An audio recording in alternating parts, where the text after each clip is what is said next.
नमस्कार, आप देख रहे हैं न्यूज वन इंडिया। मैं हूं आपके साथ दीपिका ओझा। बुलेटिन की शुरुआत करते हैं बड़ी और अहम खबर के साथ। दिल्ली से बड़ी जानकारी सामने आ रही है, जहां पर आपको बताते चले कि G20 समिट का आयोजन कार्यक्रम, आज कई कार्यक्रमों का आयोजन किया जाना है।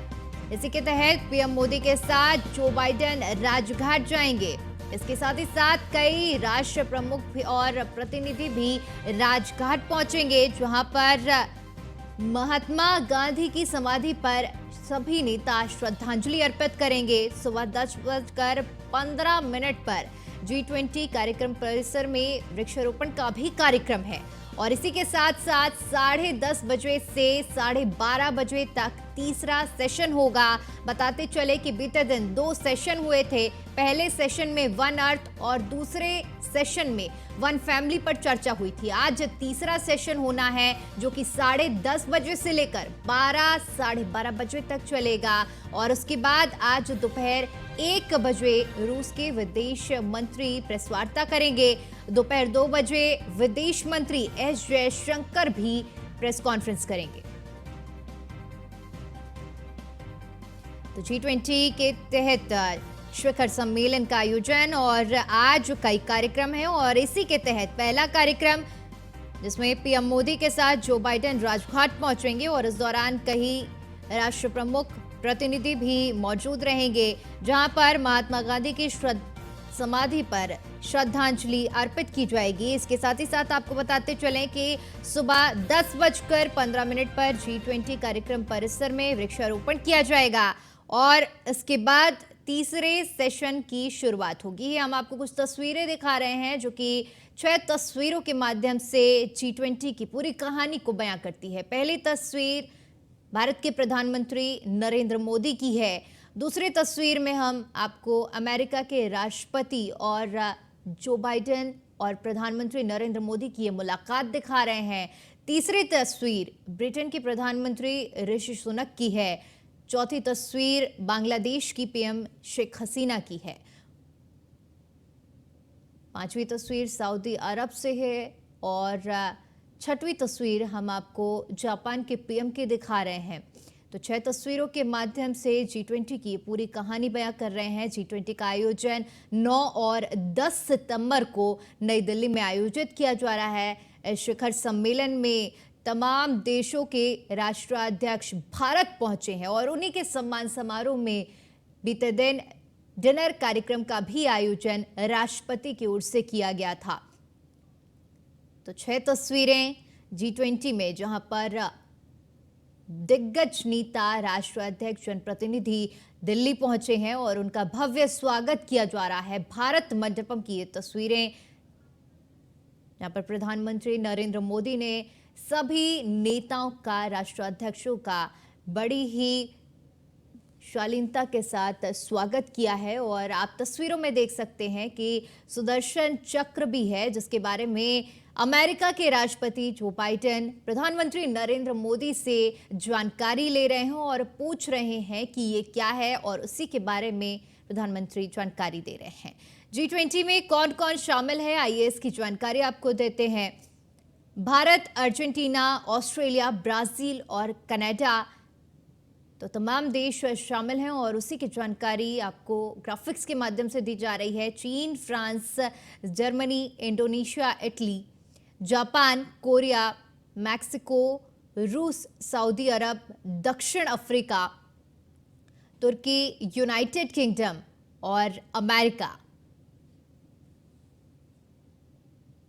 तो तमाम देशों के राष्ट्राध्यक्ष भारत पहुंचे हैं और नई दिल्ली में शिखर सम्मेलन का आयोजन हो रहा है और जिसमें बीते दिन 2 सेशन में चर्चा हुई है।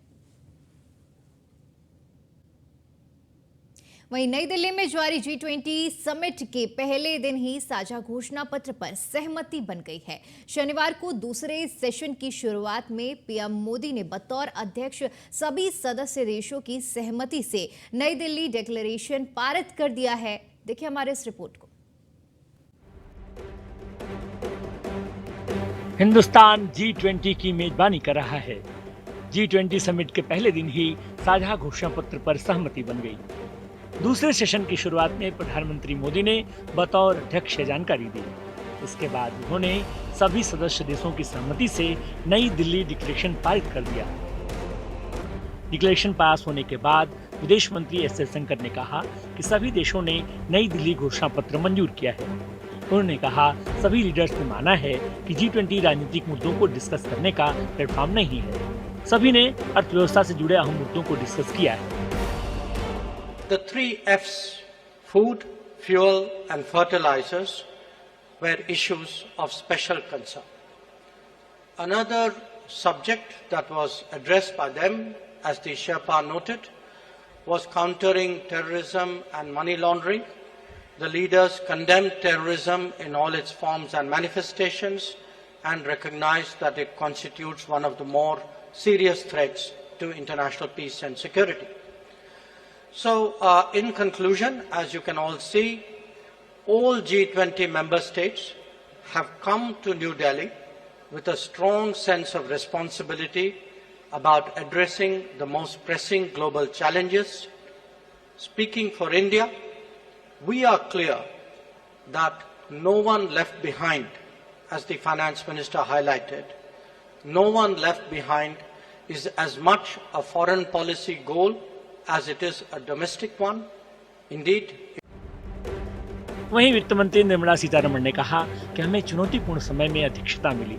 G20 का साझा घोषणा पत्र 37 पेज का है। इसमें कुल 83 पैराग्राफ हैं। इसे ही नई दिल्ली डिक्लेरेशन कहा गया है। आइए जानते हैं साझा घोषणा पत्र में किन किन मुद्दों पर सहमति बनी है। सभी देश सस्टेनेबल डेवलपमेंट गोल पर काम करेंगे। भारत की पहल पर वन फ्यूचर अलायंस बनाया जाएगा। सभी देशों को यूएन चार्टर के नियमों के मुताबिक काम करना चाहिए। बायोफ्यूल अलायंस बनाया जाएगा। इसके फाउंडिंग मेंबर भारत, अमेरिका और ब्राजील होंगे। एक धरती, एक परिवार, एक भविष्य पर जोर दिया जाएगा। मल्टीलेटरल डेवलपमेंट बैंकों को मजबूती दी जाएगी। ग्लोबल साउथ की प्राथमिकताओं पर जोर दिया जाएगा। क्रिप्टो करेंसी को लेकर एक ग्लोबल पॉलिसी बनाने को लेकर बातचीत की जाएगी। कर्ज को लेकर बेहतर व्यवस्था बनाने के लिए भारत ने कॉमन फ्रेमवर्क बनाने की बात पर जोर दिया है। दुनिया में तेजी से विकास करने वाले शहरों को फंड किया जाएगा। ग्रीन और लॉ कार्बन एनर्जी टेक्नोलॉजी पर काम किया जाएगा। सभी देशों ने आतंकवाद के हर रूप की आलोचना की है। आतंकवाद का 9 बार जिक्र किया गया। जाहिर है वैश्विक मंच पर भारत की धाक बढ़ी है। आज दुनिया भारत की ओर आशा भरी निगाह से देख रही है। प्रधानमंत्री की वो बात सच साबित हो रही है जिसमें उन्होंने कहा था कि ये नया भारत है। न मैं नजर झुका के बात करूंगा, न मैं नजर उठा के बात करूंगा, दुनिया की आंख में आंख डाल के बात करूंगा। आज भारत के इस तेवर को हर कोई इस्तकबाल कर रहा है, देख रहा है। आज भारत बोल रहा है, दुनिया सुन रही है। जाहिर है भारत कहीं न कहीं अपनी साफगोई से पूरी दुनिया को मुरीद बना रहा है। भारत रामकृष्ण की धरती है, बुद्ध की धरती है, गांधी की धरती है, जहां हर मुश्किल का हल आपसी भाईचारे से प्रेम के जरिए हल करने की रही है। यही वजह है कि आज भारत सिरमौर बन रहा है।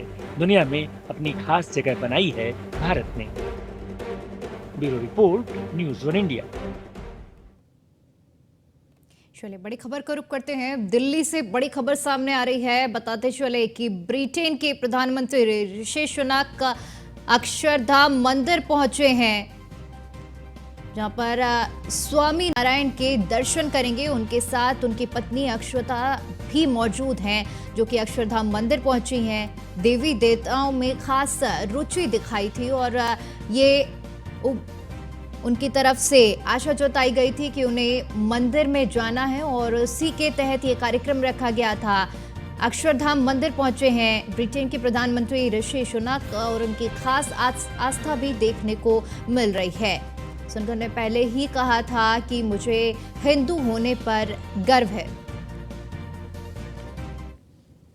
चलिए फिलहाल के लिए यहाँ पर रुकते एक छोटी सी ब्रेक के लिए। ब्रेक के बाद एक बार फिर से आपका स्वागत है। चलिए रुक करते हैं अगली खबर का।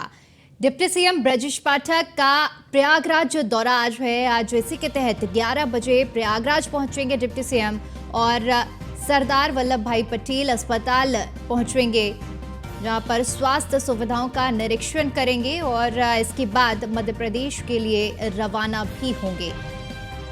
तो डिप्टी सीएम ब्रजेश पाठक आज 11 बजे प्रयागराज पहुंचेंगे। इसके बाद सरदार वल्लभ भाई पटेल अस्पताल में निरीक्षण करेंगे, स्वास्थ्य सुविधाओं का जायजा लिया जाएगा और इसके बाद फिर मध्य प्रदेश के लिए डिप्टी सीएम रवाना होंगे। तो बड़ी जानकारी आपके साथ साझा कर रहे हैं, जो आप डिप्टी सीएम ब्रजेश पाठक आज 11 बजे प्रयागराज पहुंचने वाले हैं और इसी के तहत सरदार वल्लभ भाई पटेल का निरीक्षण, वहां की स्वास्थ्य सुविधाओं का जायजा लेंगे और इसके बाद मध्य प्रदेश के लिए रवाना होंगे।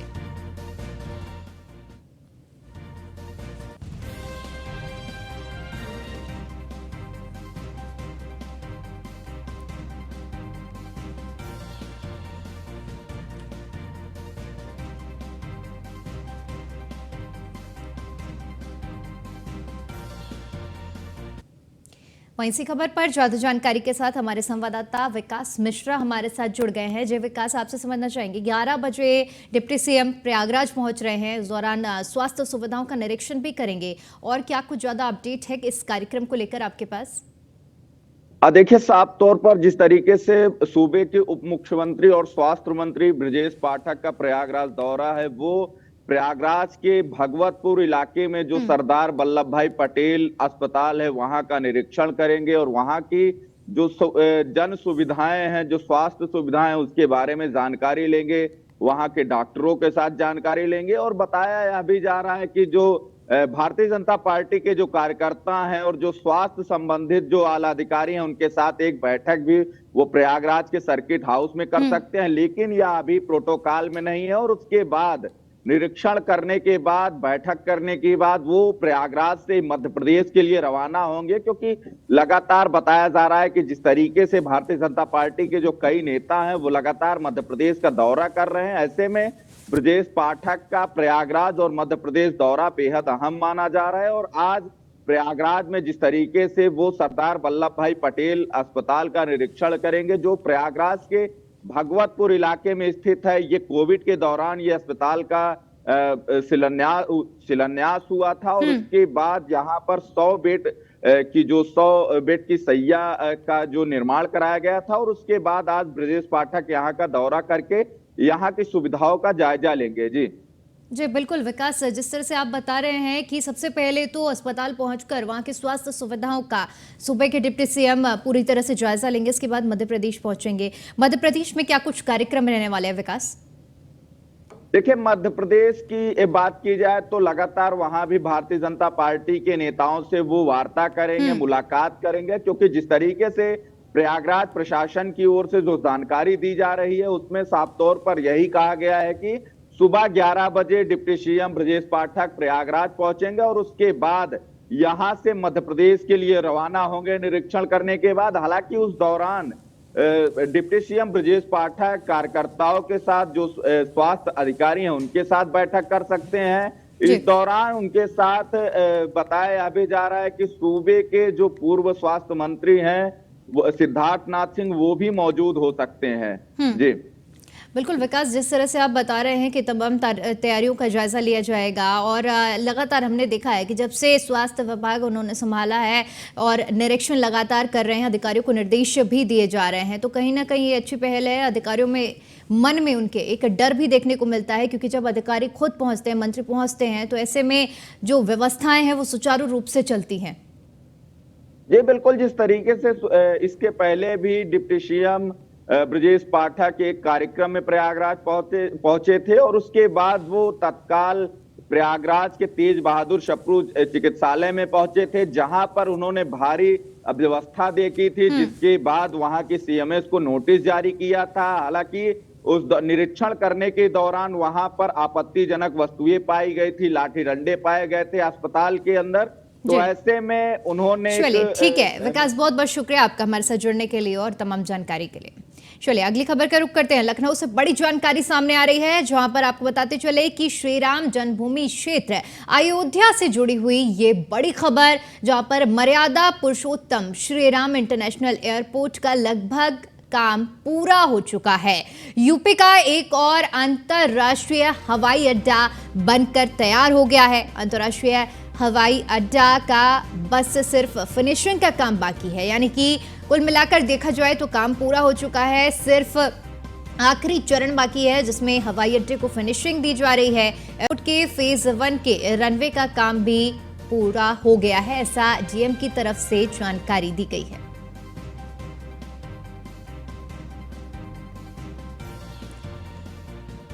हमारे संवाददाता अनिल निश्वाद हमारे साथ जुड़ गए हैं। जो अनिल, आपसे समझना चाहेंगे, देखिए पूरी तरह से देखा जाए डीएम की तरफ से जानकारी दी गई है कि 100% काम पूरा हो चुका है, सिर्फ फिनिशिंग का काम बाकी है। यानी आपसे समझना चाहेंगे कि कब तक पूरा काम जो फिनिशिंग का भी रहता है कब तक पूरा हो जाएगा? जी बिल्कुल, आपको बता दें जो अंतर्राष्ट्रीय एयरपोर्ट सब पेज का काम पूरा हो चुका है, रनवे का काम पूरा हो चुका है, टर्मिनल का काम पूरा हो चुका है और नवंबर में यहाँ दिल्ली और मुंबई से प्लेन जो है तो वो संचालित हो जाएंगी, शुरू हो जाएंगी। जो दिल्ली और मुंबई के श्रद्धालु हैं वो अयोध्या आकर के दर्शन कर सकते हैं।